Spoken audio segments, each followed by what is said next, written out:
Magandang gabi po, mga kabikay. Welcome po sa ating Barangay Kapre. Ako po muli, si Boy Kapre. At isa na naman pong kwento na mula sa tunay na pangyayari ang ating ibabahagi. Pakinggan natin. Taong 1997, nang mangyari sa akin ang isang kababalaghan tungkol sa mga nilalang na tinatawag nilang aswang. Ako nga po pala si Abner at isa akong lasenggo. Opo, hindi ko po itatangging lasenggo ako. Pero kahit kailan ay hindi po ako sinungaling. Naging lasenggo lang naman ako nang hiwalayan ako ng una ko at naging huling girlfriend na si Bridget. Hindi niya kasi matanggap na hinusgahan ako ng kanyang mga magulang. Hindi raw nila kayang isiping lapad at long neck lang daw ang ipapakain ko sa kanilang anak kapag pinili niya itong mag-isang dibdib kami. Hindi ko na din naman sila pinilit. Ayaw ko naman sa mga taong mapanghusga sa kung ano lang ang kaya kong gawin. Hindi naman nila alam na kaya kong magsikap, lalo na't may obligasyon ako sa magiging pamilya ko. Hindi nila nakikita yun. Dahil mas nabulag sila ng balitang hatid ng mga tsismosa sa aming barangay kaysa pagpaliwanagan ko pa sila. Bisaya ako, pero tapat akong magmahal. Ngunit kung paglalaroan din lang ng iba ang puso ko, abay, di bali na lang. Para makalimutan ko si Bridget, ay nagpunta ako sa magulo, maingay, at maraming bisyong lungsod ng Maynila. Mas pipiliin kong maging abala sa paghahanap ng trabaho kaysa malugmok sa pagluluksa ang puso kong sinaktan ng aking pinakamamahal na babae. Mahirap din kasi ang buhay sa probinsya.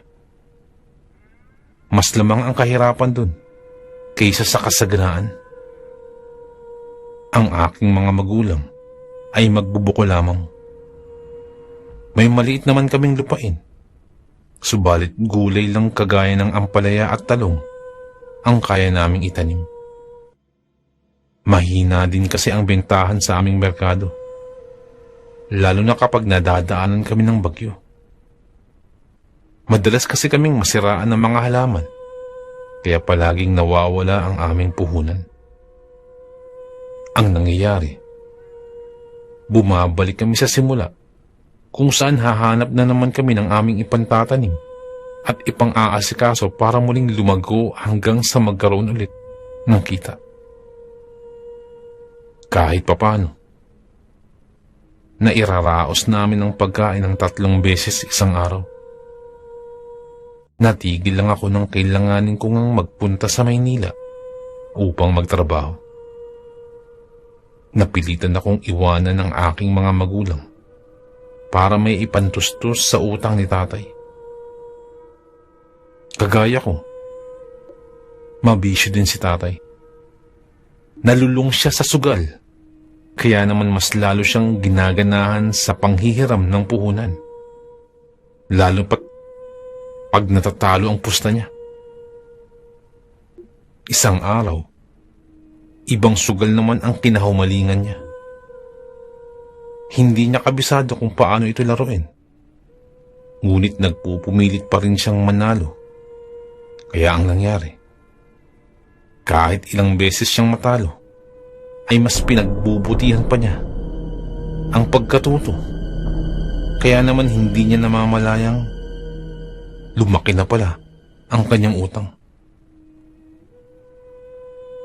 Nagulat na lang ako ng isang araw, singilin kami ng halos umabot ng 1,000,000. At hindi pa raw kasama ang tubo ron. Ginusto ko na lang magwala. Hindi ko alam kung pagagalitan ko bang parang bata si tatay o mananahimik na lang at maghahanap ng pambayad. Kung saan-saan ako sumubok ng mangutang. Pero hindi pa talaga sapat. Sadyang kulang pa rin ang lahat ng naipon ko para kay tatay. Minsan nga, ginusto ko na siyang ipakulong. Kaso nga lang, matanda na si tatay. Alam kong may pagkakamali siyang nagawa. Pero tatay ko pa din siya at inalagaan niya ako. Sa katunayan yan, noong ako ang nagkasala, ay walang pagdadalawang isip na pinatawad ako ni tatay. Nang tanungin ko siya kung bakit, ang sabi niya, anak niya raw ako at hindi kung sino mang demonyong hindi niya patatawarin. Dahil mahal niya ako at hindi naman daw ako perpekto. Napagdesisyonan namin ni nanay na isanla na lamang ang bahay namin at lupa. Nagawa naman namin yun. Subalit malayo pa talaga sa utang ni tatay.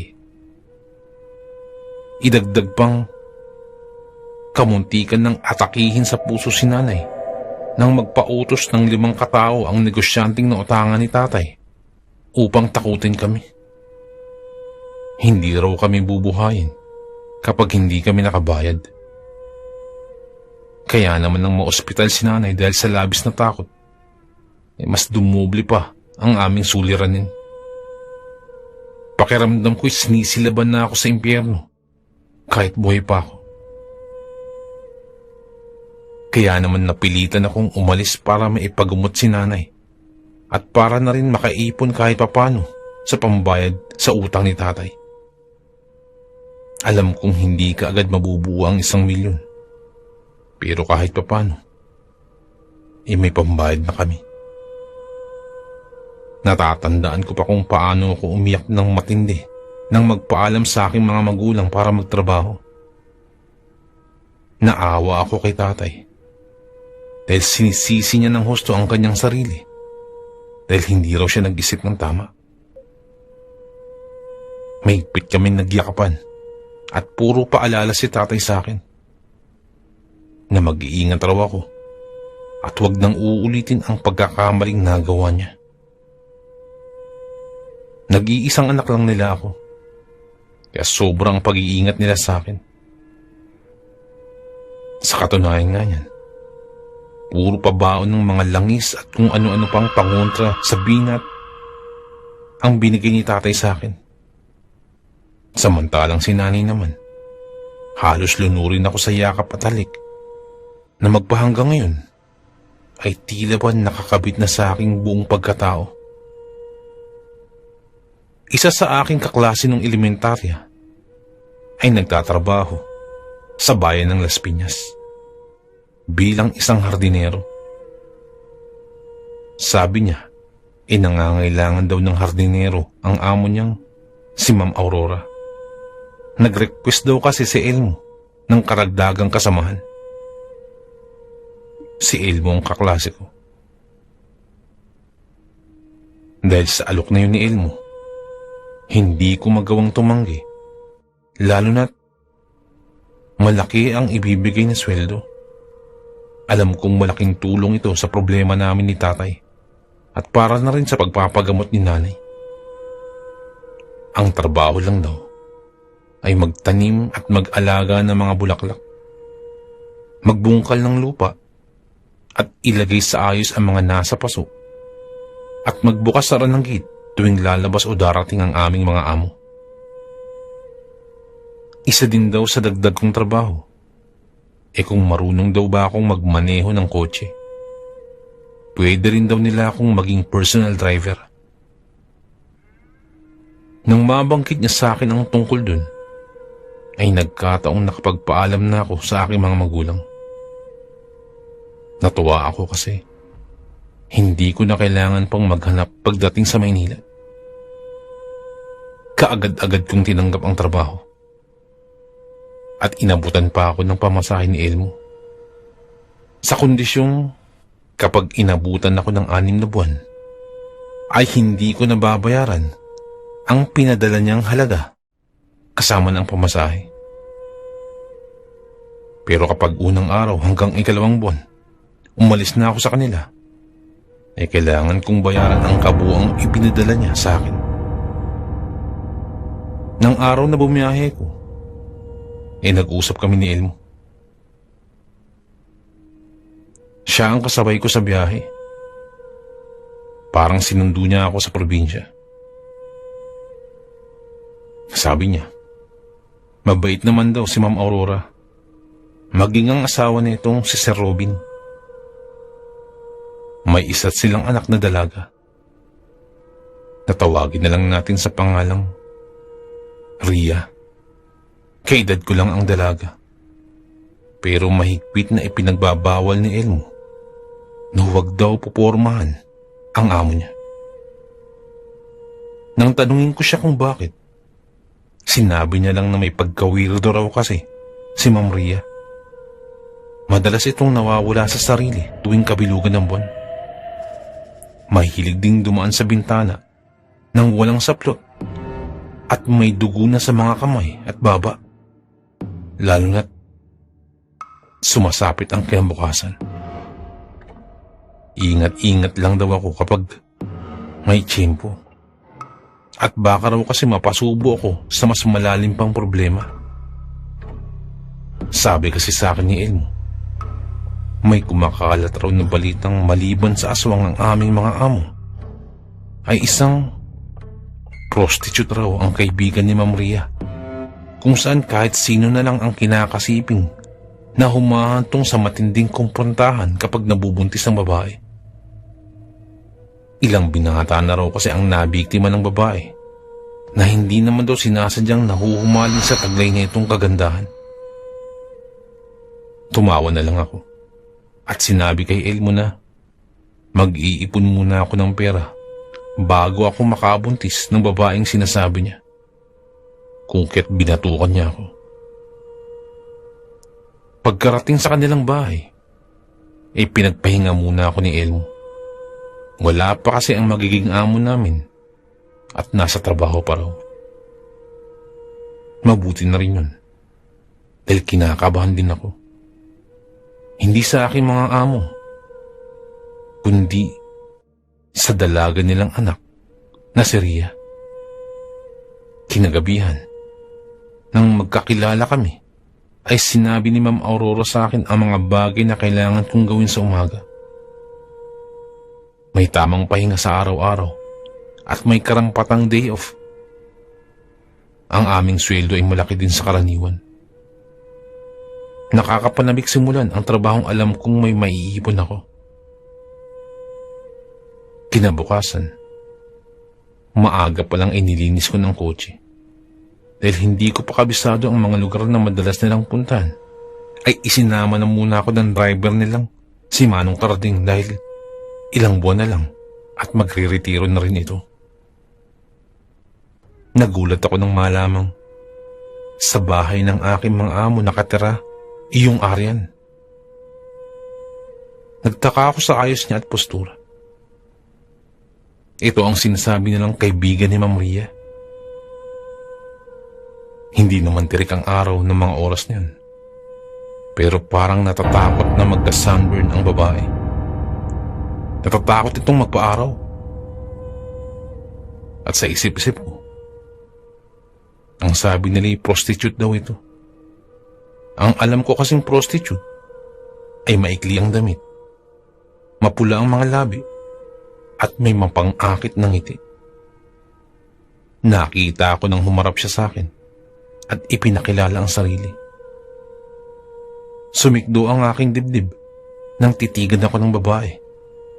Kaya nang gantihan ko din siya ng pagtitig, ay nagulat ako nang lumihis siya ng tingin. Parang bigla siyang nahiya. Kasabay niyo na ang paglapit naman sa amin ng isa pang babae. Si Ma'am Ria. Sobrang ganda nito. Parang isang diyosa. Pero para sa akin, ay mas maganda ang kaibigan niya, si Aryan. Para kasi itong inosenteng anghel. Hindi ko lang maintindihan kung bakit kay lalagkit ng ngiti nilang dalawa sa akin. Kaya hindi ko napigilang magbiro na pareho yatang proste ang dalawang ito. Ilang sandali pa ay sumakay kami ng kotse para makabisado ko ang ruta na kanilang dinaraanan. Ang mga amo ko ay may sariling sasakyan, kaya naman nauna na silang umalis. Nagulat ako nang pakiusapan ni Ma'am Ria si Manong Carding na magpaiwan na lang at siya na raw ang bahalang magturo sa akin sa aming mga daraanan. Hindi ako nakapagsalita. Lalo na't kay bilis ding nakapwesto ni Aryan sa aking tabi at ikinawit ang kanyang binti sa aking paa. Pakiramdam ko tuloy. Naninigas ang aking kalamnan sa kanyang ginagawa. Kaya naman, hindi ko na napigilan pa ang aking sarili at nagpatianod.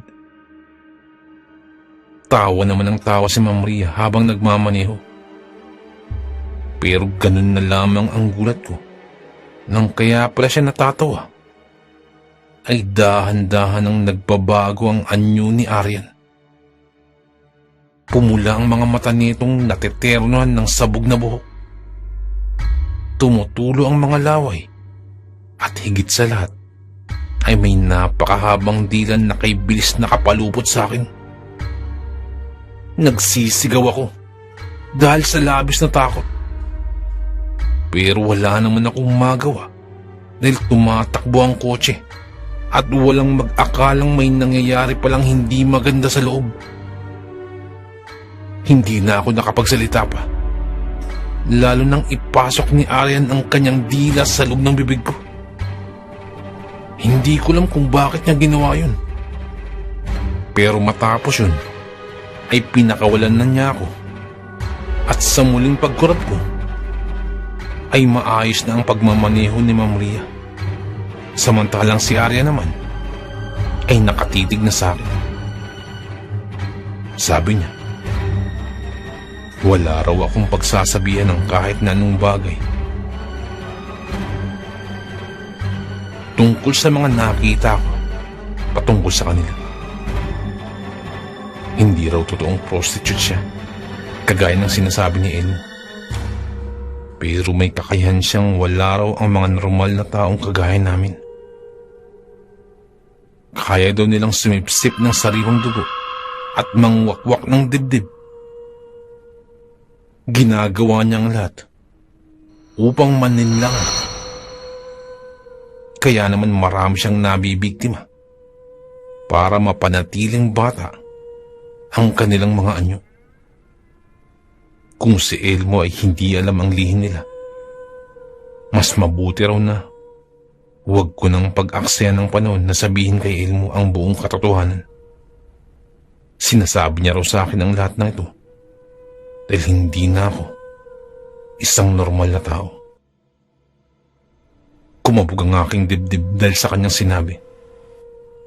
Hindi ko alam kung ano nga ba ang ibig niyang sabihin. Basta't nagulat na lang ako sa biglaang pagsama ng aking pakiramdam. Ang natatandaan ko lang, tuwing gabi, lalo't kabilugan ng buwan, sumasakit ang aking gilagid. Tila ba tumutubo ng ilang sentimetro ang aking mga ngipin na naging dahilan kung bakit naghahanap ako ng pagkain hindi ko naman normal na kinakain. Sa isang iglap, nagbago ang buhay ko. Ayaw ko mang aminin. Hindi na ako tao. Hinawaan na ako ng aking mga amo. Pero hindi ko rin magawang kumain ng tao. Kontento na ako sa mga ligaw na hayop at bangkay sa sementeryo. Nang mamatay si Aryan, ay nagpakasal kami ni Ria. Dito ko napagtantong totoong may aswang sa ating mundo. Hindi lang natin sila madaling makilala dahil mahilig silang magbalat kayo.